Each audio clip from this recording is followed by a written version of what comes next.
I bought a bayfront cabin on San Juan Island, so I could finally watch the sunrise over the water every morning without anyone bothering me. Then my nephew called and said, "I'm turning your place into a vacation rental. You can stay in the back room when there aren't guests. Be grateful I'm including you." I didn't argue with him, but when he showed up with his first paying customers, they found the surprise I'd been preparing for weeks. The property broker's pen made a scratching sound as she signed the final page. I sat in her office in Port Angeles, watching the October rain streak the windows. It wasn't just a closing. I was holding the keys to something I'd dreamed about since my wife, Eleanor, passed away 4 years ago. That deed, that cabin, it was the physical manifestation of my dual grief, the pain of her loss, and the promise I made to her and myself that I would find peace again.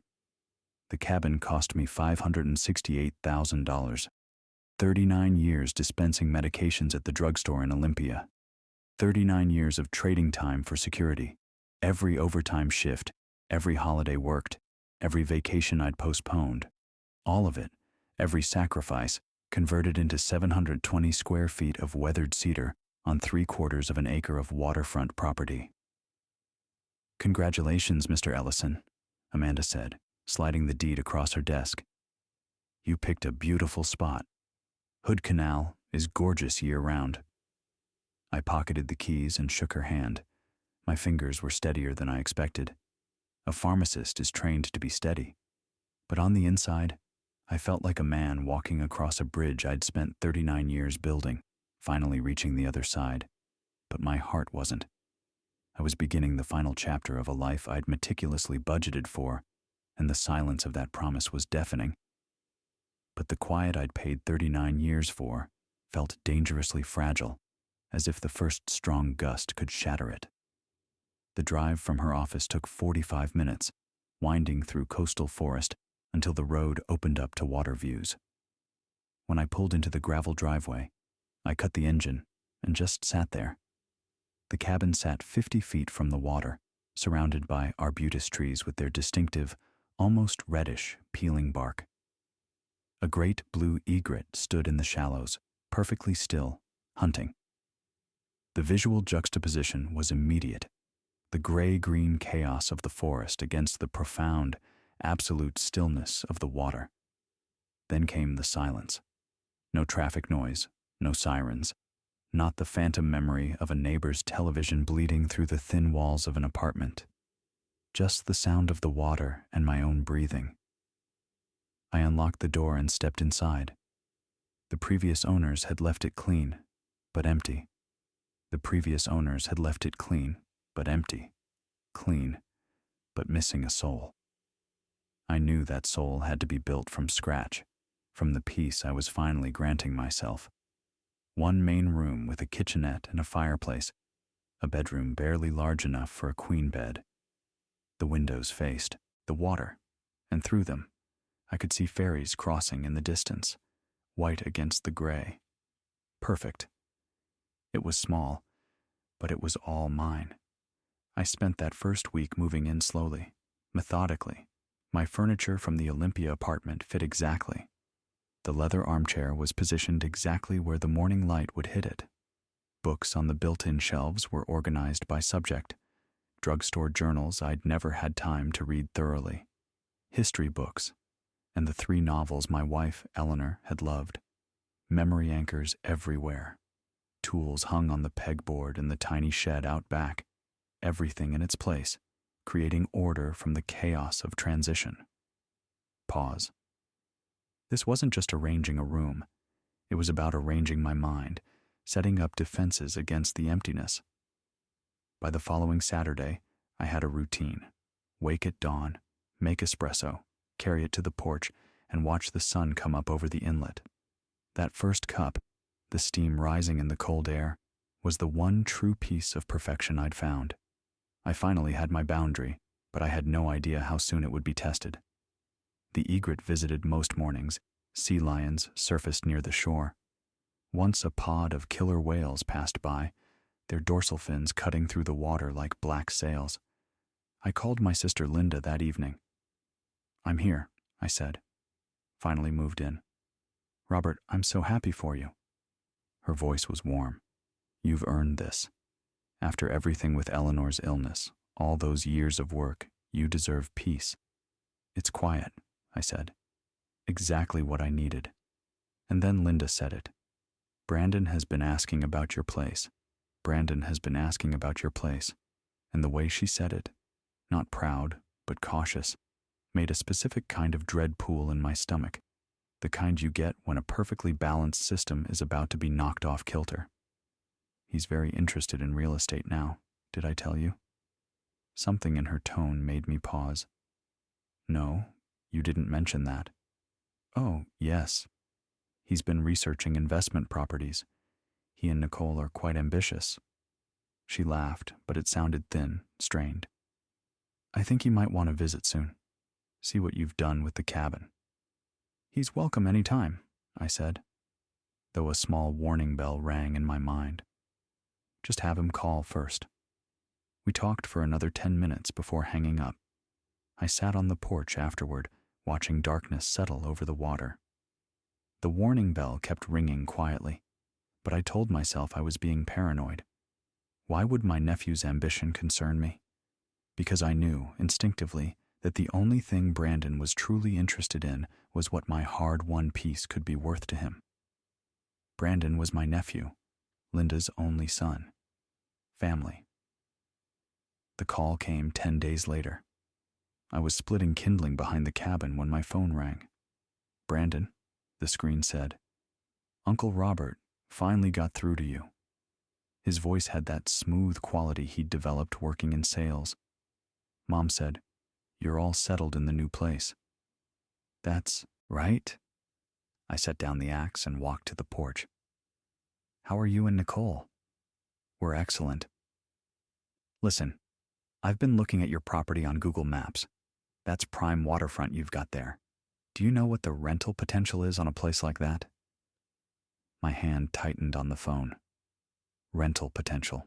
Vacation rental, short-term vacation rentals. Your cabin could easily pull in $4,000, maybe $5,000 a month during peak season. More if we renovate a bit. I've been running the numbers, and the ROI is incredible. Brandon, I bought this place to live in. It's not a rental property. I understand that, but hear me out. You're sitting on a gold mine here. We could partner up, you and me. I'd handle all the management, booking, cleaning, everything. You just collect your share of the profits, and when it's not rented, you can stay here. Back bedroom would work fine for you. The audacity of it took my breath away. The back bedroom of my own cabin. Think of it as an investment property that you also get to use. Think of it as an investment property that you also get to use. Investment property. The term felt like a sterile financial violation of everything I had worked for. It was a knife disguised as a spreadsheet. Best of both worlds. I'm offering to do all the work, Uncle Robert. All you have to do is say yes. I'm saying no, Brandon. This is my home, not a business opportunity. His tone changed, cooled. That's short-sighted. You're retired. You're alone out there. What if something happens? What if you need money for medical expenses? At least think about it. There's nothing to think about. I appreciate the call, but my answer is no. We'll talk again soon, he said, and hung up before I could respond. I stood there holding the phone, staring at the water. The egret was hunting in the shallows again, patient and still. I envied its simplicity. The egret had a singular purpose: survival. My own struggle felt far more complex. It was not about survival, but about the right to exist peacefully in the life I had earned. If you believe in defending your peace and everything you've worked for, make sure you subscribe to Arcane Vengeance right now. That night, I couldn't sleep well. I kept thinking about Brandon's cold, calculated phrase, "Back bedroom would work fine for you." The sheer audacity of it burned. My own cabin had become his property in his mind, and he was graciously allowing me space in it. This wasn't about money. This was about control, about erasing my autonomy and the memory of 39 years of work. 3 days later, Linda called Robert. Brandon is really upset. He says, "You rejected his business proposal without even considering it." Linda, he wanted to turn my cabin into a vacation rental and have me stay in the back room when it's not rented. How is that even a proposal? It's my home. He's just trying to help. You know how enthusiastic he gets about opportunities. Nicole's been encouraging him to build a property portfolio. He can build it with properties he buys himself, not mine. A pause. You've changed since you moved out there. You sound different, harder. I sound like someone protecting what took me 39 years to earn. After we hung up, I sat at my kitchen table and pulled out a notepad. Old habit from my drugstore days. Document everything. I wrote down the date of Brandon's call, his exact words as I remembered them. Linda's follow-up call, not because I expected to need it, just because precision prevented misunderstandings. The next 2 weeks passed quietly, almost too quietly. I fell back into my routine. Morning espresso, reading, afternoon walks along the shore, evening fires in the fireplace. I was starting to believe Brandon had accepted my refusal. Integrated commentary. That's the danger of peace. You trust it too easily. I should have known better than to believe a simple no would deter that kind of ambition. I was lulled into a false sense of security, the kind you only feel just before the storm hits. Then, on a Tuesday morning in early November, I was replacing a rotted board on the porch when a sedan pulled into my driveway. The quiet was over. Brandon and Nicole emerged. They hadn't called ahead. Uncle Robert. Brandon waved like we were old friends meeting by chance. We were in the area. Thought we'd stop by. Nicole, tall and polished in clothes, too expensive for a casual visit, surveyed the property with appraising eyes. Nicole, tall and polished in clothes, too expensive for a casual visit, surveyed the property with appraising eyes. She wasn't seeing a home. She was calculating square footage and market rates. I felt like a piece of inventory. "It's smaller than I expected from the listing photos," she said. "What listing photos?" I sat down my hammer slowly. "Oh, just the real estate photos from when you bought it. We've been studying the property." Brandon climbed the porch stairs without invitation. "Can we come in? We'd like to discuss something important."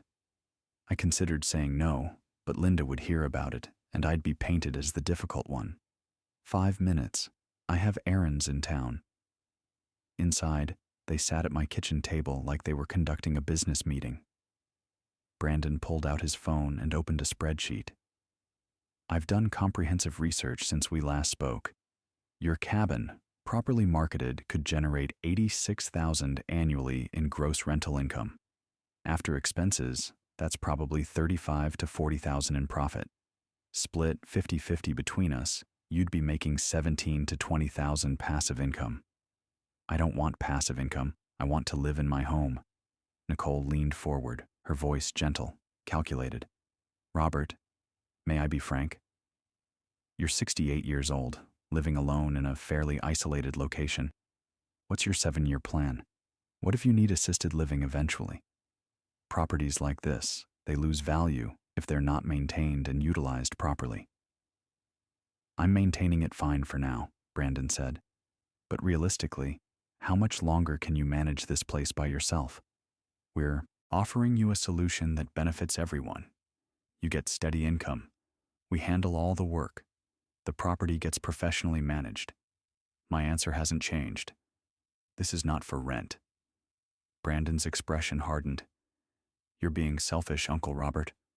Mom said you'd be difficult about this." "Linda said that. She's worried about you. We all are. You've isolated yourself out here. You're not thinking clearly about your future, and you're refusing help from family who care about you." Nicole stood. "We should go, Brandon. He's not ready to see reason yet." At the door, Brandon turned back. "Think carefully about this, Uncle Robert. You might not get another offer this good, and if you change your mind later, The terms might be less favorable. They left. I watched their car disappear down the driveway, then immediately called Linda. "Did you tell Brandon I'd be difficult about his rental scheme?" "Robert, I just said you were very attached to the cabin. He's worried about you being alone out there." "We both are. I'm not alone. I'm solitary." "There's a difference, is there? Eleanor's been gone 3 years. You've cut yourself off from everyone, moved to the middle of nowhere, and now you're fighting with family who's trying to help." The words stung with the power of the dual grief. They contained a grain of truth. I had withdrawn after Eleanor died. The drugstore, the career that had funded this dream, had felt meaningless without her to come home to. But withdrawal wasn't the same as instability. Integrated commentary. Linda saw a lonely, vulnerable man, not the man determined to honor a shared vision. "Linda, I'm fine. I'm happy here. Please tell Brandon to stop pushing this." I knew the conversation was over, but I also knew the fight was just beginning. My voice was steady, but the foundation of my solitude was shaking. "I'll talk to him, but you should consider compromising. Maybe let him rent it out just during the summer months. You could stay with me in Vancouver when there are guests." Her words were the final betrayal. Not only did she fail to support me, she was now negotiating my home. "Goodbye, Linda." I hung up before she could continue. That evening, I didn't watch the sunset. I spent the evening on my laptop, the screen light reflecting the new, cold reality. I researched property law in Washington state, rights of property owners, what constituted harassment. I took notes in my precise, drugstore-trained handwriting, organized and cross-referenced. I took notes in my drugstore-trained handwriting, organized and cross-referenced. I was done being the grieving widower. I was becoming the meticulous defender of my peace. I was applying the same rigor I used to fill prescriptions to building my legal fortress. The man who wanted peace was now preparing for war. 2 weeks later, I was in town buying supplies when I saw a poster in the window of a espresso shop. Stunning waterfront cabin. Perfect getaway. The photo showed my porch, my view, my arbutus trees. It was a photo taken the day he visited. My blood went cold. I went inside and asked the barista about it. "Oh, someone's been putting those up around town. Paid me $20 to post it for a month." The poster had a website URL. I pulled out my phone and navigated to it. The site was professionally designed. Hood Canal Retreat. Book your dream vacation. Multiple photos of my cabin taken from different angles. Interior shots through the windows. Booking calendar. Rates, $419 per night. 3-night minimum. My cabin listed for rent without my knowledge or permission. The contact information showed an email address, sonakinalrenals@ogmail.com. No phone number. I scrolled through the booking calendar. 3 reservations were already marked. 1 in 2 weeks, 2 in December. I drove home carefully, forcing myself not to speed despite the rage building in my chest. At the cabin, I checked every window and door. No signs of forced entry, but Brandon had been inside. He could have taken photos then or through the windows during other visits I hadn't known about. I called Amanda, my property broker. "I need an attorney recommendation. Property law specialist. Is everything all right? Someone's trying to rent my cabin without my permission. That's illegal." "Let me give you Daniel Harper's number. He's excellent with property disputes." Morrison's office was in Olympia. I drove in the next morning and met with him, bringing my laptop with the rental website pulled up and printed screenshots for documentation. He reviewed everything carefully. "This is fraud, Mr. Ellison. Clear cut. Your nephew is collecting money for rental of property he doesn't own or have authority to rent. We can pursue both civil and criminal charges.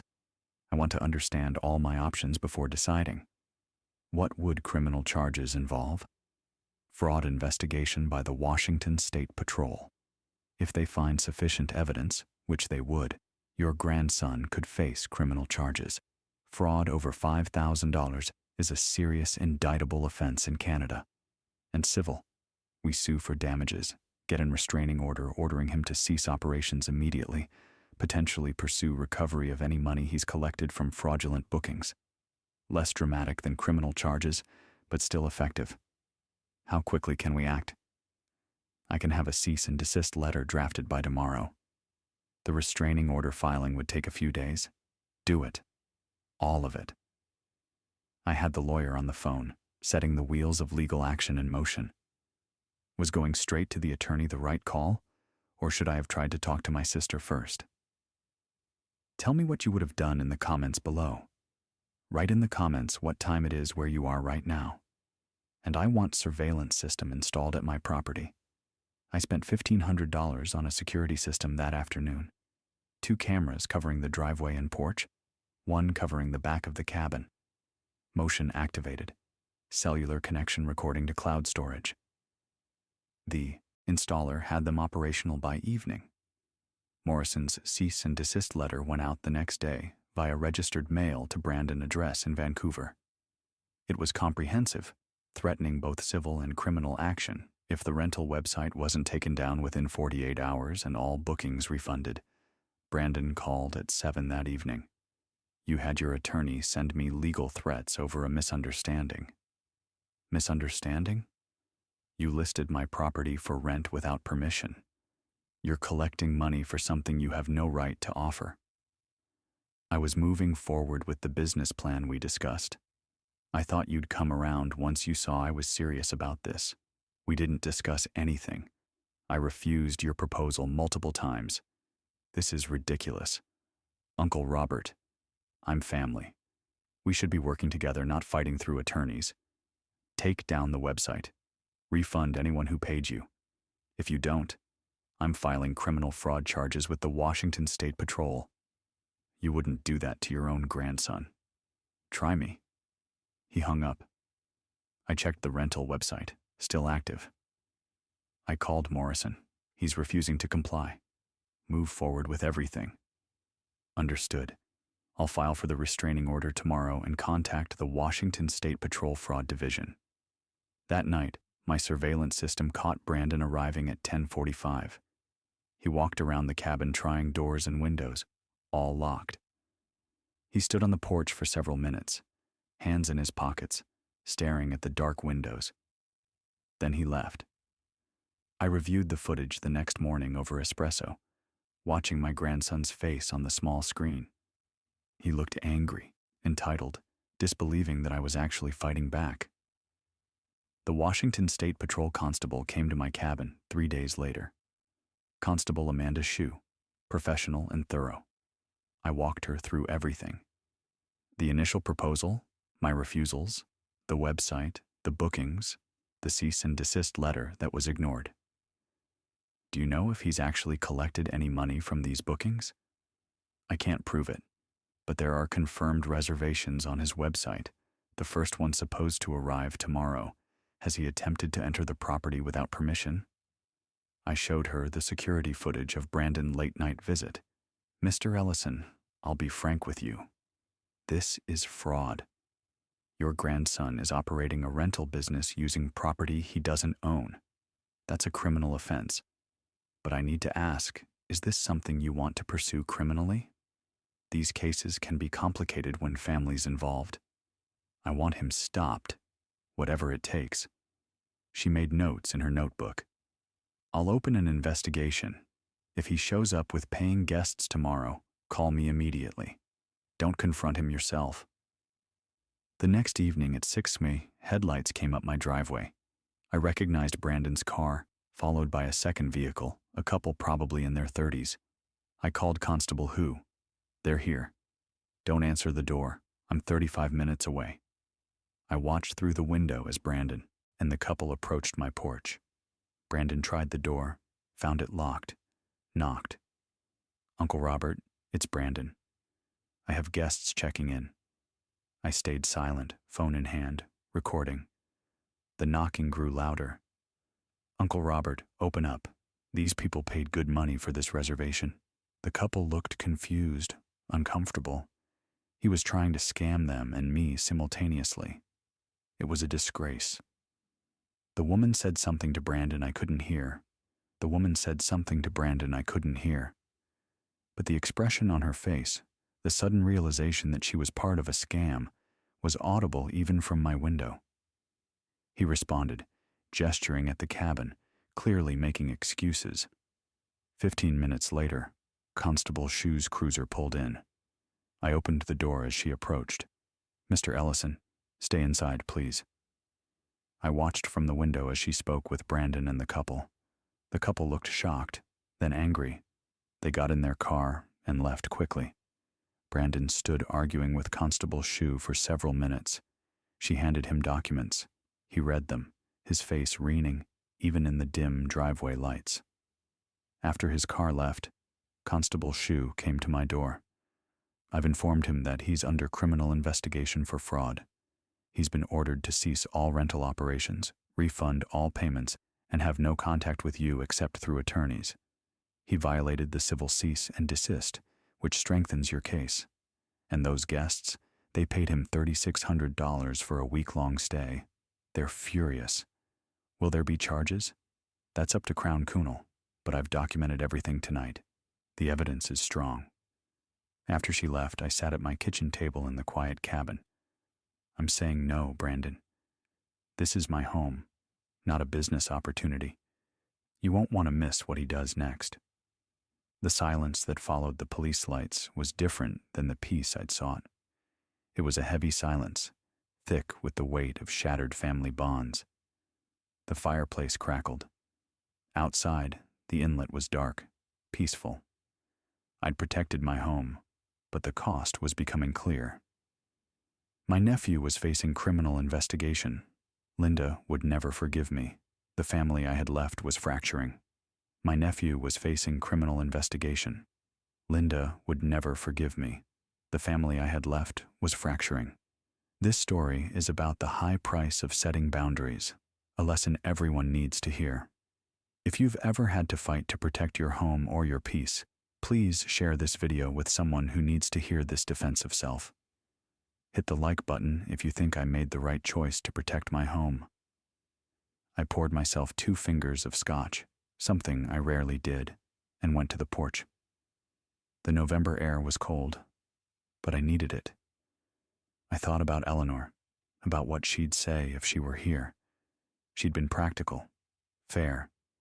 She'd probably tell me I was right to protect my property, but she'd grieve the family damage too. My phone rang. Linda. I almost didn't answer, but avoiding her wouldn't help. You called the police on Brandon. You're having your own nephew investigated for fraud? Linda. He was running a rental scam using my property. He took money from people for bookings I never authorized. What did you expect me to do? Work it out as family, not destroy his life with criminal charges. He destroyed the situation himself. I refused his proposal multiple times. He ignored me, ignored my attorney, and showed up with paying customers anyway. He's my son, Robert, my only child. You're willing to send him to jail over this? I'm willing to protect what I worked 39 years to earn. If he goes to jail, it's because of choices he made. You've become someone I don't recognize. Eleanor would be ashamed of you. That one landed hard, exactly as she'd intended. Don't use my dead wife against me. I'm done. Don't call me. Don't contact Brandon. We're not your family anymore. She hung up. The absolute finality of the dial tone was a physical blow. I sat on the cold porch for a long time after that, 2 fingers of scotch untouched. The scotch tasted like nothing.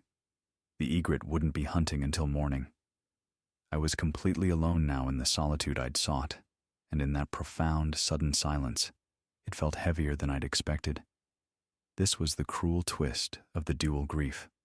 I had protected the home Eleanor and I had dreamed of, but in doing so, I had lost the last remaining thread of the family we had built. The victory felt colder than the November air. The next weeks moved slowly. Morrison kept me updated on the legal proceedings. The restraining order was granted, Brandon was ordered to pay damages of $1,600 for the fraudulent bookings he'd collected. Crown Counsel was reviewing the criminal fraud file. I established new routines: morning espresso, reading, afternoon maintenance work on the cabin. I fixed the porch railing, replaced weather stripping, split and stacked kindling for winter. Physical work that tired my body and quieted my mind.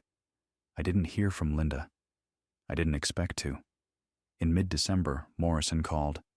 "The Crown has decided to proceed with fraud charges. Your nephew will be formally charged next week. Given the amounts involved in the clear evidence, he'll likely be offered a settlement agreement, probably conditional discharge with compensation and probation if he has no prior record." What does that mean practically? He avoids jail if he behaves.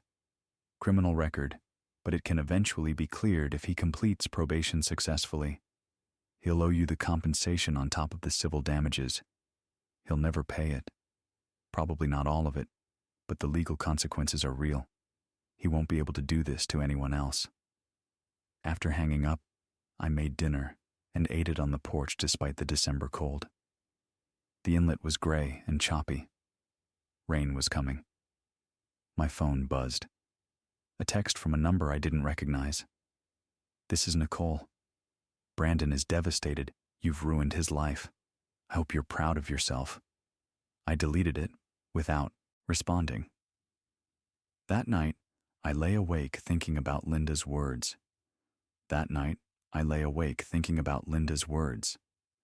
Would Eleanor be ashamed? I didn't think so. She'd been kind, yes, but she'd also been strong. She'd stood up to her own family when they tried to borrow money we couldn't spare. She'd understood boundaries. Integrated commentary.